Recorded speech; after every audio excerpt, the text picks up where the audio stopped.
दोस्तों इस शिवरात्रि पर हमें देखने को मिलेगा कैसे छोटन और मीनू की शादी बहुत ही धूमधाम से चल रही होती है और सभी लोग खुश होते हैं। पर ये खुशी ज्यादा देर तक टिकने वाली नहीं होगी।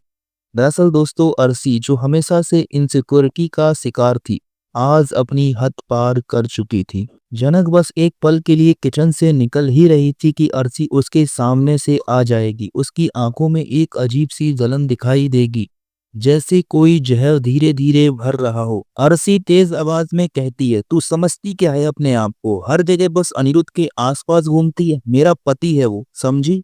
ये नाटक बंद कर और दूर हो जाओ उससे। जनक ने एक गहरी सांस ली। वो जानती थी कि अर्शी इनसिक्योर थी, पर आज तो हद ही हो गई।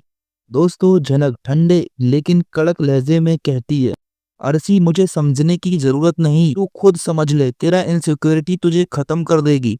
मैं अनिरुद्ध के पास नहीं जा रही, पर तू खुद अपने पति पर भरोसा नहीं कर पा रही। ये तेरी प्रॉब्लम है, मेरी नहीं। दोस्तों अर्शी का गुस्सा बढ़ गया और फिर अर्शी तेज होकर बोलती है, भरोसा? तुझ पे भरोसा करूं? तू तो चाहती है ना कि मैं और अनिरुद्ध अलग हो जाएं, पर ये नहीं होगा। तू कभी भी उसके करीब नहीं जा सकती, समझी? ये सुनकर जनक की आंखों में एक तीखी चमक आ गई। जनक सख्त लहजे में कहती है, अर्शी कभी मुझे बहन कह देती है, कभी मुझे ही दोष देती है। तेरे अंदर जो इनसिक्योरिटी है वो सिर्फ तेरे और अनिरुद्ध के बीच का मसला है। मुझे उसमें मत घसीट। और हाँ, एक बात और, मैं किसी के भी कहने से अपनी इज्जत नहीं गिरने दूंगी। दोस्तों अर्शी ने ज्यादा कंट्रोल खोया और बेहिसाब बोलने लगी। उसने तो हद ही पार कर दी और कहती है, अर्शी जख्म देने वाले अल्फाज में बोलने लगती है, और जो तेरी माँ थी उसके संस्कार भी तेरे जैसे ही थे। वैसे भी वो इस दुनिया में नहीं है, तो उसकी बातें करके कोई फायदा नहीं। एकदम से सन्नाटा छा गया दोस्तों। जनक की आंखों में एक अलग सी आग जल उठी। वो एक पल के लिए रुकी। उसके हाथ कांप रहे थे, पर उसने एक सेकंड भी नहीं सोचा और जोर से अर्शी के गाल पर एक थप्पड़ जड़ दिया। बस पूरा घर एक सेकंड के लिए शौक में था, पर इस बार कोई हैरान नहीं था। दोस्तों अर्शी ने अपने गाल पे हाथ रखा। उसकी आंखों में आंसू भर गए, पर ये आंसू सिर्फ शौक के थे, पछतावे के नहीं। दोस्तों बिपाशा जो हमेशा से सिर्फ आग में घी डालने का काम करती रही, बीच में यहाँ पर भी बोल पड़ी। बिपाशा कहती है नकली कंसर्न दिखाते हुए, दोस्तों जनक ये क्या किया तुमने? अर्शी प्रेग्नेंट है, तुम्हें हाथ नहीं उठाना चाहिए था। दोस्तों जनक ने गुस्से से बिपाशा की तरफ देखा।